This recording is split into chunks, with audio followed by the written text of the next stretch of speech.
Pakistan stock exchange में तेजी का रुझान है। ऑरेंज मार्क 100 इंडेक्स 6 साल बाद 51,000 पॉइंट्स की सतह से ऊपर पहुंच गया। स्टॉक ब्रोकर्स आने वाले हफ्तों में इसे 52,000 पॉइंट्स तक जाता देख रहे हैं। ये रिपोर्ट देखिए।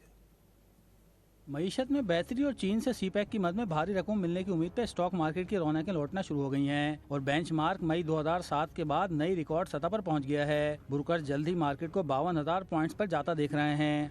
टारगेट तो नज़र आता है कि 52,000 का जो इससे पहले टारगेट जो इंडेक्स ने क्रॉस किया था, ये वही लेवल जो है दोबारा क्रॉस होते हुए नज़र आ रहा है। और तेज़ी जो है वो हमने इस वजह से भी देखी कि रुपये के अंदर काफ़ी ज़्यादा जो है चढ़ाव देखा गया। पाकिस्तान स्टॉक एक्सचेंज के सरमायाकार भी हालिया तेजी से खुश हैं। इनके नज़दीक हालिया तेजी में इनके नुकसानात का बड़ी हद तक अजाला हुआ है। सबसे अगर देखें तो रिफाइनरी सेक्टर अगर आप देखें तो उसमें सबसे ज़्यादा, क्योंकि उसके रिजल्ट्स बहुत एक्स्ट्राऑर्डिनरी रिजल्ट्स हैं, और अगर आप देखें तो वो एक के पी पे अगर आपको कुछ एक की भी बल्कि माइनस में आपको मिल रही हैं। जो अर्निंग्स आप दिखा रहे हैं इतनी अच्छी अर्निंग्स आई हैं।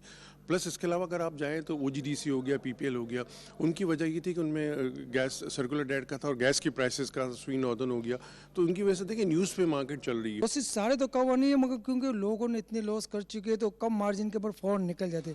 जिन्होंने होल्ड किया हुआ था, जिन्होंने डिविडेंड वगैरह खाया, उनके अल्लाह का शुक्र है डिविडेंड भी अच्छा उनको मिल गया और एक्स होके मार्केट भी ऊपर हुई और वहाँ पे भी इनको अच्छे खासे प्रॉफिट हुआ। स्टॉक मार्केट में हालिया तेजी से यौमिया कारोबारी हजम 40 करोड़ शेयर्स तक पहुंच गया है, जो मार्केट में सरमायाकारों की दिलचस्पी को जाहिर करता है। कैमरामैन मोहम्मद साजिद के साथ तलकीन जुबैरी, डॉन न्यूज़, कराची।